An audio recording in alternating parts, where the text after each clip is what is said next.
Muy buenos días. Eh, Queremos primeramente agradecer la invitación de la Asociación Mexicana de Intermediarios Bursátiles, la invitación para platicar el día de hoy de temas fiscales en esta convención bursátil. El día de hoy estaremos por parte del despacho Echeverro y Samarripa, el licenciado Pablo Corbera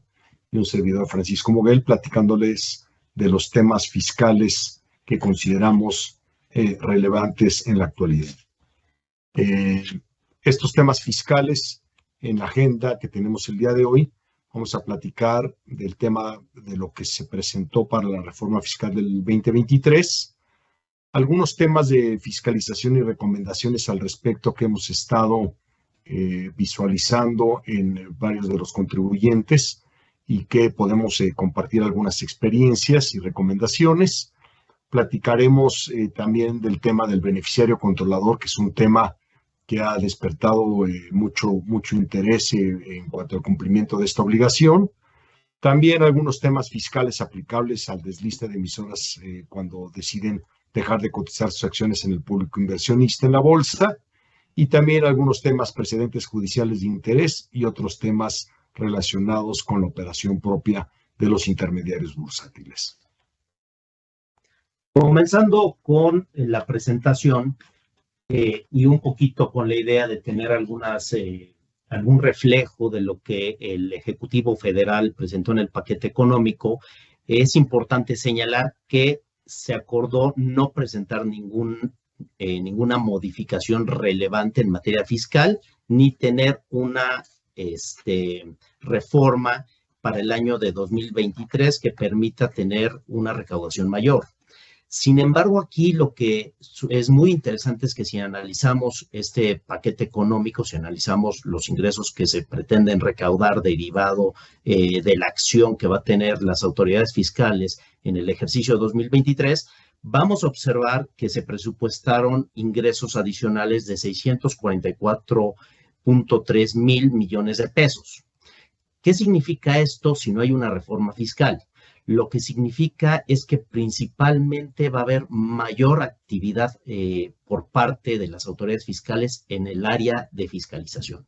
Es decir, estamos visualizando un año 2023 con una alta actividad en este sector y la consecuencia que tenemos que tener en cuenta es visualizar los puntos que vamos a platicar más adelante para tener la mejor forma de enfrentar estas revisiones y adicionalmente también vamos a platicar de algunos aspectos importantes en cuanto a la certeza o certidumbre jurídica. Eso es algo que estamos viendo que falta mucho en las auditorías y también queremos comentarles algunos precedentes judiciales que pueden darles una idea de hacia dónde está la balanza en este momento en estos temas de falta de certeza jurídica para que puedan tomar decisiones. Adicionalmente, también es importante señalar que la tasa de retención de intereses para el sistema financiero se está incrementando del 0.08 al 0.15%. Y no sé, Paco, ¿cómo es esta tasa de retención? Sí, va a quedar seguramente como muchos años en saldos a favor al final del ejercicio para las personas físicas. Si es una tasa relevante, excesiva, y eso es lo que vamos a ver, igual que lo hemos visto en años pasados y más con la inflación con respecto a la tasa de interés, ¿no? Y creo que lo más importante también, Paco, no sé si coincidas, es que finalmente esto va a golpear a los trabajadores, ¿no? Que son muchos de ellos que no presentan su declaración anual y como consecuencia de este tipo de retenciones, pues toman firmeza, ¿no? Al no pedir devoluciones. Sí, definitivamente va a ser un tema económico adverso para los ahorradores. En el tema, entonces, comentando cómo va a continuar el programa intensivo de fiscalización, entonces vamos a platicar algunos temas relevantes que hemos estado teniendo la experiencia con diversos contribuyentes. Y un primer tema que queremos llamar su atención es el tema de las políticas de resguardo de información. Esto, ¿por qué lo estamos comentando? Porque creemos que es muy importante que en toda organización se tengan claramente las políticas y procedimientos de resguardo. Es un proceso que no involucra al área fiscal nada más, involucra a toda la organización, porque toda actividad jurídica, toda actividad comercial que tiene consecuencias jurídicas y efectos jurídicos y consecuencias fiscales, pues es importante ver quién es el responsable o cómo se responsabiliza toda la organización en resguardar esta información, porque en todos estos requerimientos de fiscalización, como saben, viene un primer requerimiento de información. Y ahí es donde las empresas dicen, oye, ¿cómo estoy parado en este momento? Me están pidiendo muchos aspectos relacionados con mi operación, me están haciendo una auditoría de hace 4 años, 5 años, ¿cómo estoy en ese resguardo? Y lo que hemos visto es que en algunos casos no está del todo robusto este resguardo. Y entonces, en ese primer momento, en ese primer contacto de respuesta ante la autoridad fiscal de la información que solicitó, viene entonces ya un tema de cómo me voy a mostrar con la autoridad fiscal, cómo estoy robusto o no estoy robusto, porque estamos hablando de este primer inicio, es un tema generalmente de forma, porque están pidiendo información. Luego ya cuando la autoridad valora la información, se empiezan a discutir los temas de fondo. Pero si en la parte formal no estamos robustos, pues entonces estamos dando una señal de que cómo vamos a poderle entrar al fondo si no tenemos la forma correcta. No sé, Pablo, fíjate ¿cómo ves? Que es muy importante esto que comentas, ¿no? Porque finalmente aquí la forma se vuelve fondo. Recordemos, y es muy importante señalar que hay reglas muy precisas para qué documentación debe integrar la contabilidad, reglas muy precisas para qué tiempo tengo que guardar esta información, ¿no? De repente como que tenemos olvidado que conforme a las reglas que regulan el resguardo de la información, se establece que el plazo de los 5 años comienza a partir del último efecto fiscal que le demos a la operación respectiva. Y entonces esto, pues finalmente puede implicar que la autoridad nos esté requiriendo información que nos cueste trabajo acceder en un momento determinado, ¿no? Y entonces aquí es cuando lo que hemos visto de los procedimientos de fiscalización, la autoridad lo ha detectado y ha explotado o está explotando de manera muy eficiente esto, pidiendo mucho detalle de información y quizás información que no necesariamente se tiene a la mano. Por lo que la recomendación de tener estos procedimientos y políticas, y de hecho, si se pudiera hacer de manera eficiente o incluso con los medios electrónicos que hay hoy en día, pues creemos que puede resultar en beneficio del contribuyente revisado, ¿no? Sí, y no olvidar que hay reglas en el código que establecen que los actos jurídicos cuyos efectos fiscales se prolongan en el tiempo, la documentación debe conservarse durante la vida jurídica de la persona moral. Estamos hablando, a manera de ejemplo, declaraciones del impuesto para demostrar cofines, actas de asamblea para demostrar los aumentos y reducciones de capital, y ahora con la reforma del Código Fiscal de hace varios años hay que incluir los estados de cuenta donde incluyen esos traspasos. Esto, aún así, no obstante que tiene ciertos periodos que ya se pide esta situación de los estados de cuenta, la autoridad fiscal, en uso de sus facultades, en todos los casos está pidiendo la demostración de los estados de cuenta. Entonces, creo que eso es muy importante y no olvidar que también no contar con la información y no presentar estas pruebas durante el periodo de fiscalización, ahí, Pablo, pues no se puede demostrar ya en procesos litigiosos prueba que no se haya demostrado o no se haya aportado durante el periodo de fiscalización. Sí, en efecto, Paco, un poco la idea aquí es recordarles que existe esa jurisprudencia que ha sido muy perjudicial para los contribuyentes en el sentido de que lo que no se ofrezca en el periodo del proceso de fiscalización o incluso dentro del recurso de revocación no podrá ser valorado posteriormente por los tribunales, ¿no? Entonces, al fin y al camino, tenemos que tener en cuenta que sí es importante el poder proporcionar la información conforme los requerimientos que va efectuando la autoridad. Otro punto también muy importante es tener en cuenta que si estos requerimientos no se cumplen a cabalidad, existe la posibilidad de que se suspendan las revisiones y esto, pues desde luego, juega en contra del contribuyente para efectos de que los plazos se cumplan y verificar si existe algún vicio formal que pudiera afectar ese procedimiento de fiscalización. En otro tema que estamos viendo, que hemos visto con algunos contribuyentes, que la autoridad le pide, demuéstrame el origen de las pérdidas fiscales.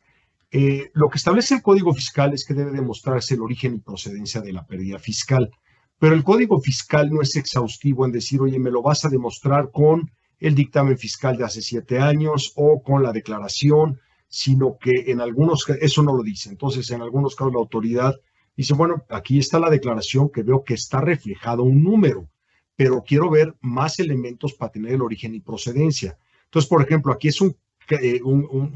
caso claro de que destruir información de lo de 5 años para atrás no es una práctica sana, sino que se tiene que determinar una política porque en algunos casos hemos visto que la autoridad, oye, tráeme más elementos, tráeme tus comprobantes fiscales digitales por internet, tráeme cómo adquiriste este activo fijo, tráeme la factura, tráeme cheques, tráeme más información que yo pueda valorar para hacerte válidas esas pérdidas fiscales que estás amortizando en el ejercicio revisado. Entonces,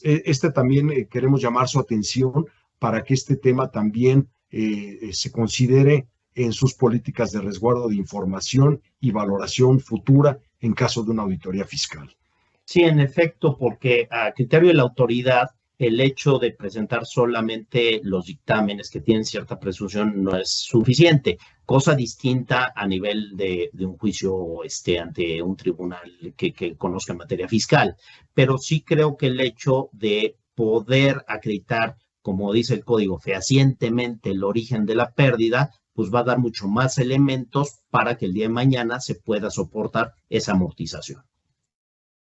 En otro tema muy importante para toda la parte financiera, el otorgamiento de créditos, la deducibilidad de los créditos por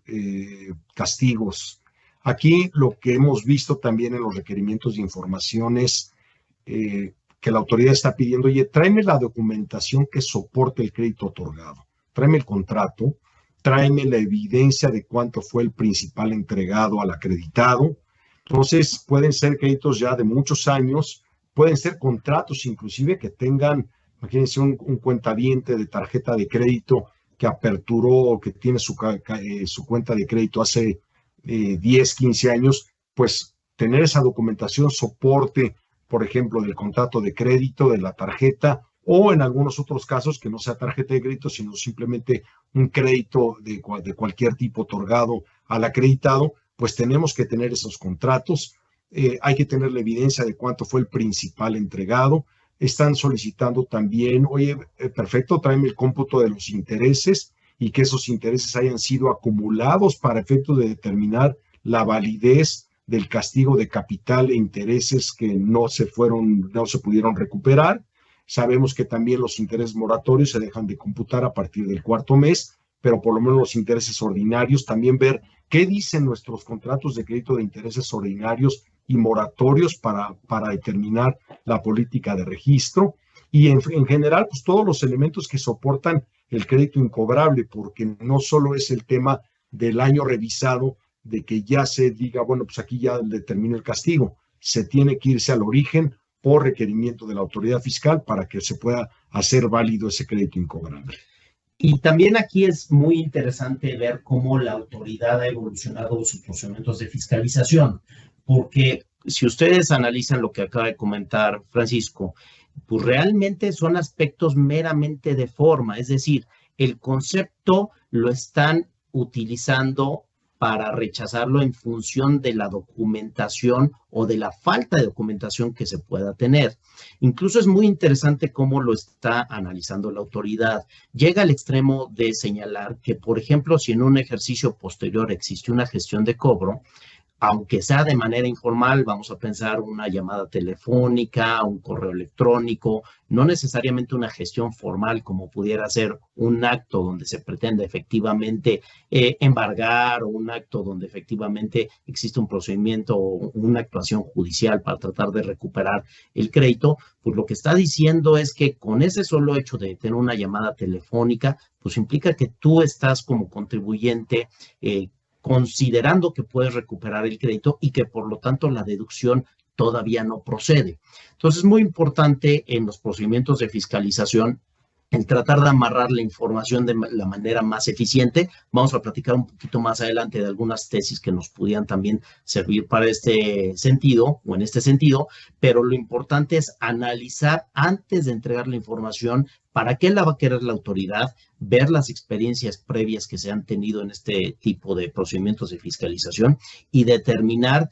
qué información vamos a presentar para efectos de que la información no sea tomada como un pretexto de que imposibilite la deducción en un ejercicio, ¿no? Es importante también señalar que la autoridad ha sido muy constante en comentar que no es que el concepto no sea deducible, sino lo que está buscando es que sea deducible en el ejercicio que le corresponde.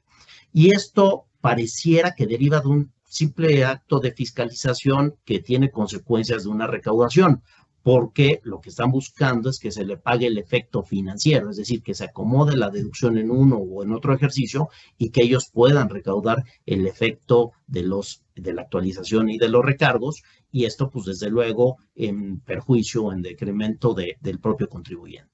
Y sabemos, estamos conscientes de que hay instituciones en cuanto a los créditos al consumo, que cuando estos caen ya en mora, cuando ya no se está viendo la posibilidad de recuperarlos, el costo-beneficio, es decir,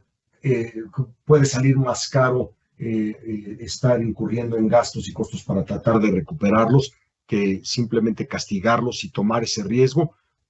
Nada más estar conscientes que es un riesgo asumido, pero que la autoridad no necesariamente va a aceptar que por el costo-beneficio ya sea deducible, y ahí se pueden presentar algunos problemas en cuanto a la deducibilidad del mismo. Incluso en ese punto en particular hemos llegado al extremo de que la autoridad ya empieza a manejar el concepto de la prescripción. Y tienen ellos ya un catálogo de momentos en los que prescribe el crédito. Entonces, también es importante tener en mente todos estos conceptos para efecto de que se tomen las decisiones, porque quizás no valga la pena tomar un riesgo, sino quizás elementos para considerar si desde el punto de vista de la autoridad ya se actualizó la prescripción o no, tienen parámetros muy precisos y a partir de ahí determinar, pues, la consecuencia fiscal. En otros temas que hemos visto, y es muy común también en la cuestión de las operaciones de financieras, es pues, todo el tema que tiene que ver con fraudes, por una parte, y otra parte es quitas y descuentos, ¿no? Entonces, también hemos visto que todos los temas de fraudes, de algún fraude en dinero que hizo algún funcionario, de algún fraude que el funcionario o a la institución o a los clientes, digamos, pues ahí todos esos fraudes, la autoridad ha sido muy puntual en solicitar los elementos probatorios del fraude. E inclusive en algunos casos, pues es la discusión de decir, oye, que le indican al contribuyente que este fraude es por la falta de controles del contribuyente para evitarlos y que por eso el Estado no puede asumir el costo de ese fraude. Entonces, aquí la recomendación es, bueno, desde luego, pues tener todos los elementos probatorios del fraude. Hay instituciones que tienen muy robusto toda su área de control interno, su área de comité de auditoría, todos los manuales, procesos, etcétera, que permiten documentar correctamente cómo ocurrió el fraude y qué controles se tenían para evitarlos y por qué fueron vulnerables en causas ajenas a la institución para poder soportar esta deducibilidad del fraude en casos que lamentablemente ocurren, ¿no? Fíjate que es interesante porque en este tema en concreto, si nos vamos al análisis de, obviamente es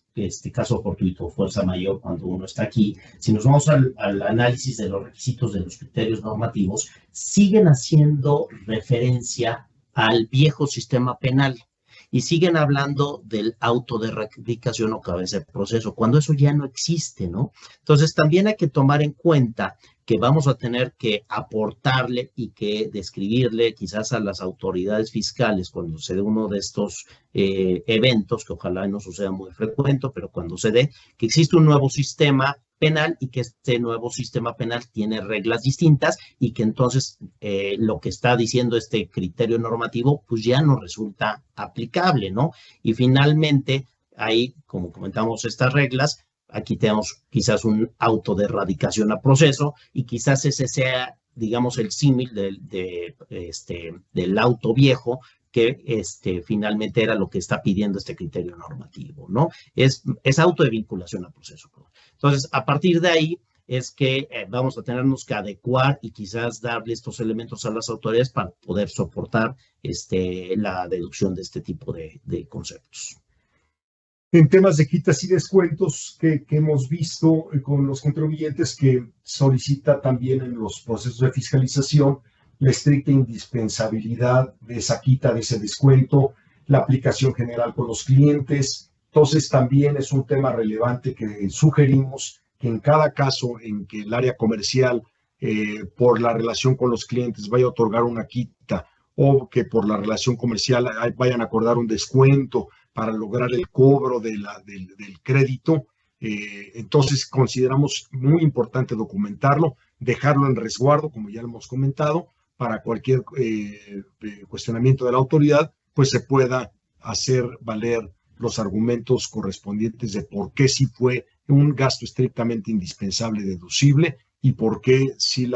procedió correctamente en la institución para disminuir su base gravable. Incluso aquí es interesante el que existan políticas, ¿no? Recomendamos que existan políticas en las cuales se generen este tipo de certidumbre que tiene la autoridad, aunque quiera la autoridad, y a partir de ahí también documentar, ¿no? Porque lo que ha estado sucediendo es que muchas veces la autoridad pide, oye, dame el acuerdo en el que el deudor estuvo conforme con la quita y que te pagó las diferencias para lograr recuperar el crédito, ¿no? Entonces, a partir de ahí, creemos que otra vez el tema documental se vuelve muy importante si es que queremos salir dentro del procedimiento de fiscalización con una mejor situación. Desde luego, para el caso de litigio, tendremos que analizar quizás conceptos distintos. El otro tema, los créditos que reciben los contribuyentes cuyos intereses son deducibles, que hemos estado compartiendo con contribuyentes que están afectos a procesos de fiscalización en este tema. Uno es respecto de que la definición de créditos respaldados, que sabemos que la definición puede llegar inclusive a ser extensiva, porque simplemente por el hecho de que haya un intermediario que pida el crédito bancario y se lo preste una subsidiaria, se puede llegar al extremo de interpretar que eso es un crédito respaldado porque le proporcionó efectivo a una parte relacionada que a su vez recibió de una institución externa, ¿no? Entonces, ahí consideramos siempre revisar pues, la definición, obviamente, de créditos respaldados, la definición de la estructura del crédito en el grupo, de cómo se va a llevar a cabo y cómo se va a contratar, cómo se va a estructurar, y en su caso, pues revisar las excepciones de créditos respaldados, tales como las garantías en los cuales no hay un crédito respaldado, etcétera, para poder tener también, y aquí ser preventivo y evitar un problema futuro en cuanto se vaya a considerar que es un crédito respaldado cuyos intereses son no deducibles y se les da el tratamiento de dividendos, ¿no? Con esa problemática que en algunos casos ya se está viviendo, ¿no? Por otra parte, también lo que estamos viviendo en el caso de ciertos contribuyentes es que cuando piden financiamiento para, ahora sí, refinanciar a su vez deudas que tengan, la autoridad está cuestionando si realmente ese financiamiento es estrictamente indispensable o no, porque finalmente con él se pagan otras deudas. Entonces, creemos que dentro de los análisis correspondientes que se hagan cuando se otorguen este tipo de financiamiento, pues va a ser importante el considerar que realmente exista una justificación de por qué se está refinanciando una operación, para qué se va a utilizar el efectivo que se está proporcionando y a partir de ahí que los clientes de las instituciones financieras no tengan problemas posteriormente con el rechazo de la deducción de los intereses por considerar que no es estrictamente indispensable el crédito que se adquiere. No sé si aquí quieres comentar algo. Sí, y que en algunos casos la autoridad ha ido más allá de decir, bueno, si es un refinanciamiento en el año revisado, vete más atrás a buscar en qué invertiste el crédito original. Entonces te vuelve un problema porque en algunos casos pues hay refinanciamiento, ustedes mejor que nosotros lo sabemos que ustedes como financieros, que también dicen, oye, pues lo mejor siempre un financiero es revisar la tasa de su crédito, oye, pues la busco refinanciar, a buscar mejores tasas, mejores plazos, etcétera. Entonces la autoridad en algunos casos dice, bueno, para que te acepte la deducción de este crédito refinanciado, pues vete hacia atrás lo más que puedas hasta traerme en qué invertiste originalmente ese crédito, lo cual pues es una problemática que también en muchos casos puede llevarse a cabo, de haberse llevado a cabo ese refinanciamiento de muchos años o muchas veces también, ¿no? Entonces ahí es una recomendación también que revisen la situación actual de sus créditos y en qué fue invertido, si se refinanciaron, y irse un poco más para atrás a buscar el elemento que permita probar en qué se invirtió, ¿no? También en materia de créditos, pues está la tasa de la retención del 4.9, que como ustedes saben, como regla general, si una SOFOME que se considere como parte del sistema financiero, así como los bancos, pues por el hecho de estar pagados por ellos, tienen una retención del 4.9%. Entonces, aquí hay dos temas, ¿no? El primero es lo que hemos estado viendo para ciertas SOFOMES, que se les está rechazando el 4.9, porque considera la autoridad que no es correcta esa interpretación de que tengan derecho al 4.9, y en algunos casos lo hilan o lo conectan con el punto anterior que comentamos de los créditos respaldados, para considerar que además del no deducible no era el 4.9, sino se tenía una tasa mayor.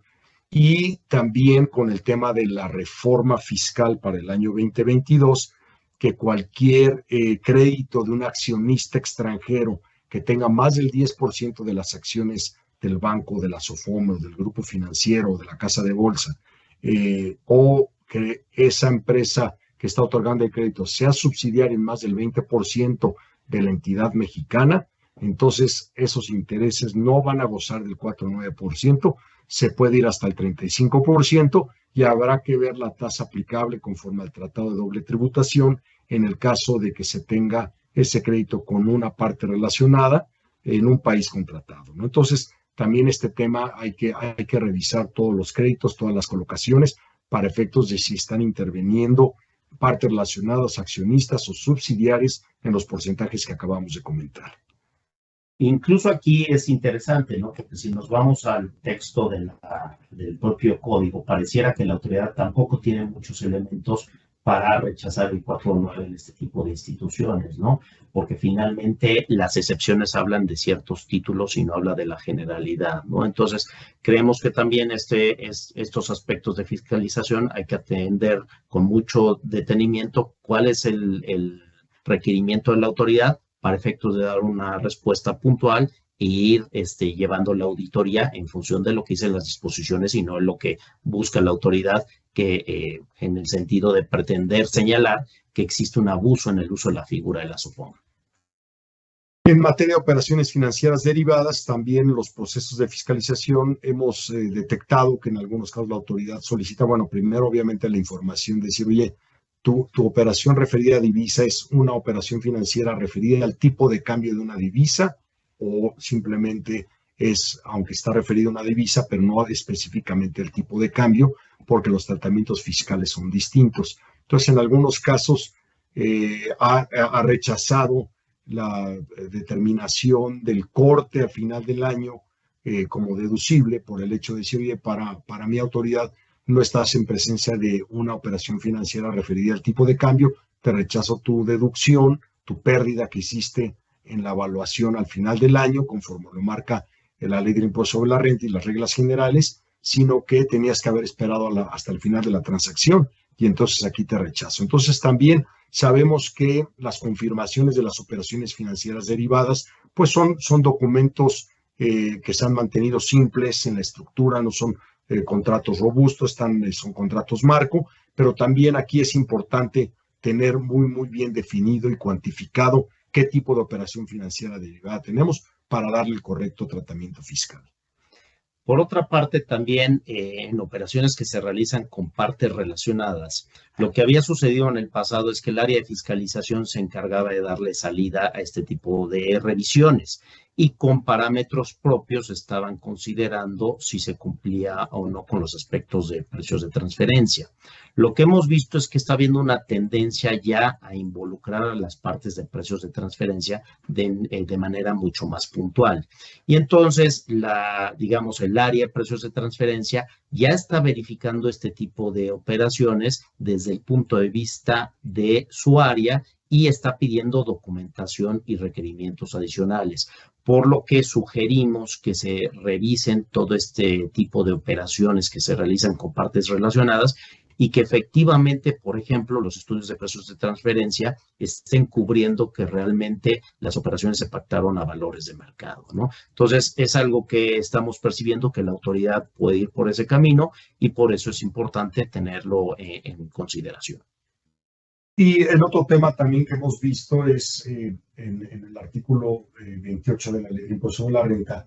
la parte de las pérdidas en venta de acciones y las pérdidas derivadas de capital referidas a acciones. Ahí se establece el régimen fiscal de su amortización de pérdidas contra utilidades. Entonces también hemos estado viendo que en algunos casos si ha habido una pérdida a una operación financiera derivada referida a acciones, no se está admitiendo la amortización de esa pérdida contra utilidades en venta de acciones, como lo establece el artículo 28, ¿no? Entonces, también aquí, conforme a la ley, es válida esa amortización, pero se está rechazando, argumentando que cada una tiene que ir en su carril. Derivados referidos a acciones contra derivados referidos a acciones, pérdidas contra utilidades, pérdida en acciones contra utilidad en acciones, pero como lo marca el 28, pues es una canasta única, ¿no? Exacto, ahí del texto del propio artículo claramente se evidencia que no hay una limitante y sin embargo la autoridad está pretendiendo hacerlo cedular sobre lo cedular, ¿no? Lo cual pareciera que también es con un ánimo pues, más recaudatorio, ¿no? En otro tema que ha sido muy interesante ver el seguimiento en cuanto a las instituciones para el cumplimiento, más que ahorita repasar todos los conceptos de beneficiario controlador, lo que queremos reiterar es que el beneficiario controlador, por definición del código, es la persona física o grupo de personas físicas. Entonces, esto es muy importante porque esto implica que se tiene que llegar hasta la última, digamos, cadena, vamos a llamarlo así, de la cadena corporativa, hasta llegar a las personas físicas para realmente determinar quién es el beneficiario controlador, y sobre todo en ese tema, pues poder tener toda la documentación soporte, ¿no? Este tema del beneficiario controlador, no olvidar que aplica tanto a personas morales, la obligación de identificar a su beneficiario controlador, como a los fideicomisos o a las cuentas también, a las cuentas bancarias, ¿no? Entonces, aquí es un tema relevante porque en personas morales está muy claro, bueno, pues a lo mejor es una holding la que está arriba, bueno, no hay que pararse ahí, hay que ir a buscar al beneficiario controlador. Y en el tema de los fideicomisos, lamentablemente no hay una regla que diga que son los fideicomisos aperturados a partir del año 2022, sino se tiene esa obligación de identificar en todos los casos de los fideicomisos. Entonces ahí sí hay un tema muy relevante que queremos reiterarles el cumplimiento de esta obligación, ¿no? Y que también para efectos del sistema financiero tenemos la regla específica de las cuentas financieras, ¿no? Finalmente hay una referencia específica que si bien por ahí ya se ha tratado de impulsar algún tipo de regla para tratar de homologar con la información que hoy en día tienen las instituciones del sector, pues la verdad es que no ha habido mucha recepción en ese sentido, ¿no? Incluso aquí ha habido algunas interpretaciones en el sentido de que al sistema financiero no le resultan aplicables estas reglas. La verdad es que nosotros no advertimos la excepción correspondiente y la consecuencia de esto es que las multas pues, pueden ser muy gravosas, ¿no? Entonces, sí creemos que es importante seguir y contar con los procedimientos adecuados para el manejo, actualización y custodia de esta información, porque finalmente en cualquier momento la autoridad lo puede empezar a solicitar y desde luego pues con el ánimo de evitar estas sanciones que como comentamos pueden ser muy gravosas. Y en todos los casos hay que considerar la línea de mando, es decir, tengo un fideicomiso que mi fideicomisario es una persona moral, ahí me quedo, no, la verdad es que hay que investigar, hay que indagar de la persona moral quién es a su vez su beneficiario controlador. Si hay una holding arriba, pues hay que seguir y así en toda la cadena de mando hasta llegar al grupo de personas físicas o persona física. En empresas públicas que cotizan sus acciones en la bolsa, pues creo que es importante, creemos que es importante también revisar todos los elementos para identificación del beneficiario efectivo. En algunos casos será muy claro por el porcentaje de participación, por la claridad en que una determinada holding o una determinada familia puede ser el beneficiario controlador, pues hay mucha claridad. En los casos en que no, las disposiciones establecen que se debe identificar a todo el Consejo de Administración. Entonces, también es un tema porque aunque haya consejeros independientes, la regla no hace excepciones. Si no puedes identificar en la empresa, pues, principalmente en las públicas, porque en las privadas no habría por qué hacer alguna excepción, pero sobre todo en las públicas, que entonces en ausencia de la identificación de la física o personas físicas en la cadena de mando, se va al consejo, pero a todos los consejeros, porque ahí sí no hace ninguna excepción, reiteramos, ¿no? Y por otra parte, también atender mucho a las reglas que se han emitido, ¿no? Y esto porque es importante, porque va a establecer la forma en cómo vamos a interpretar las disposiciones para localizar a ese beneficiario controlador, pero por otra parte también para ver si las reglas son acordes o no son acordes a los criterios internacionales. Acuérdense que hay una remisión expresa a los criterios de Gafi, por ejemplo, y pareciera que muchos de los supuestos que pretende la regla cubrir o alguna de estas reglas cubrir, pues van más allá de lo que a nivel internacional pudiera estarse solicitando. Entonces, consideramos que es muy importante realizar el análisis en las dos áreas correspondientes para determinar qué es lo que realmente debe de constar en sus expedientes para cumplir con esta obligación. Otro tema que queríamos compartir con ustedes y que ahora que hemos visto que muchas de las empresas evalúan su desliste de las bolsas, entonces si hay efectos fiscales distintos si la oferta pública de adquisición la realiza una entidad que le va a comprar las acciones en la oferta pública de acciones para luego continuar con el desliste, o si será la propia emisora quien efectuará esa recompra de acciones, ¿no? Entonces, aquí el tema es que si va a ser la emisora la que va a hacer la oferta pública, entonces hay dos efectos. Un efecto es para la propia emisora, que se le tiene que dar el tratamiento de reducción de capital y deben evaluarse todos los efectos de si el pago que se le va a hacer al accionista contra el capital aportado por acción, hay una utilidad distribuida para proceder a dar todos los elementos al intermediario financiero para las retenciones de impuestos y también para el uso de sus atributos fiscales. Y simultáneamente se presentan efectos de enajenación de acciones para los accionistas y también debe analizar si se aplicará la tasa del 10% o la tasa del 35% para personas físicas y extranjeros y también los aspectos de la retención. Y esto es importante porque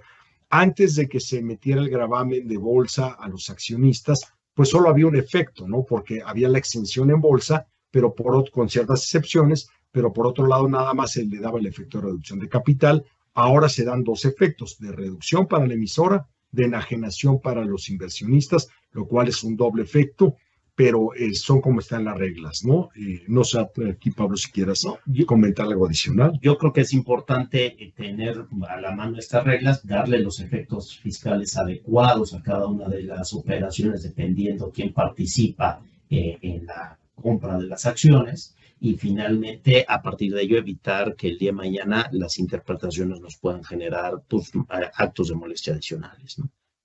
En el segundo modelo que pudiera ser la oferta pública es una entidad distinta de la emisora o subsidiarias, es decir, un grupo de accionistas que hayan establecido una empresa o un fideicomiso para adquirir las acciones directamente. Por ahí habrá simplemente una adquisición de acciones, hay unos reembolsos de capital, determinar si aplica el 10% o el 35% para las personas físicas y extranjeros, para determinar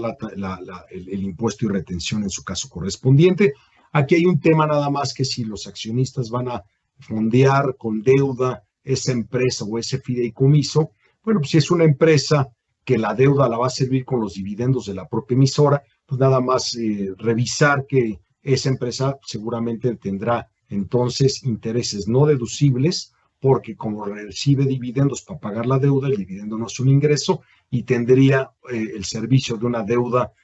cuyos intereses pues tendrá o no tendrá contra qué amortizar de ingresos, Entonces también sugerimos revisar que si este es el caso, ver los aspectos financieros de cómo fondear y cómo servir en su caso la deuda. Y un poco como les comentamos al principio, la idea es también que tengan ustedes la sensibilidad de qué han dicho en algunos casos los tribunales, ¿no? Recientemente fue publicada una tesis por parte de la Sala Superior del Tribunal Federal de Justicia Administrativa en su primera sección, que habla de la contabilidad. Ustedes recordarán que uno de los grandes problemas que hemos estado enfrentando en todas las revisiones es que la autoridad pide reprocesos de la contabilidad o pide que la contabilidad se presente de forma específica. Afortunadamente, cuando se analiza por parte de esta sección el tema, lo que dice es que esto es ilegal, bajo el argumento de que el Código Fiscal de la Federación y el reglamento establecen la forma en cómo se debe de conservar la autoridad y que entonces los requerimientos que haga la autoridad deben de ser de forma genérica. Esto tiene un punto bueno porque finalmente si los requerimientos son específicos y son en base a reprocesar la contabilidad, va a haber una ilegalidad. Desde luego lo que se tiene que evaluar es si este requerimiento pues realmente va a cumplir o va a satisfacer lo que está buscando la autoridad, ¿no? Entonces creo que desde el punto de vista de defensa es bueno que los tribunales estén señalando que este tipo de actuaciones son ilegales, pero desde luego habrá que tener en cuenta pues si realmente queremos transitar en la revisión en algunos casos y ver cómo podemos presentar la contabilidad.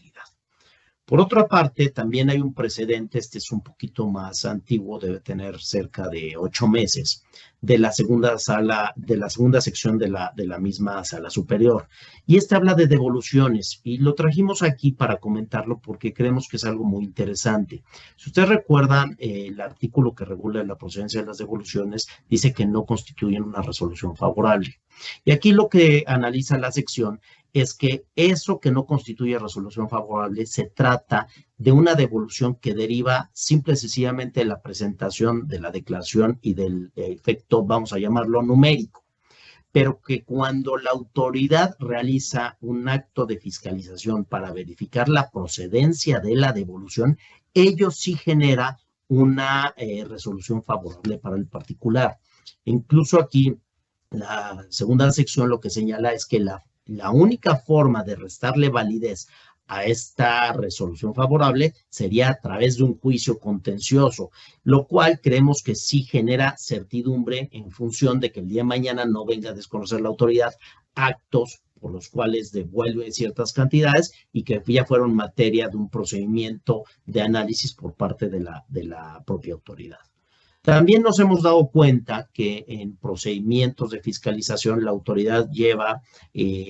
como un tema adicional si encuentra algún proveedor que esté listado, si encuentra algún proveedor que esté como no localizado. Y entonces lo que señala es, oye, no obstante que ya estoy fuera de los 5 años, quiero que te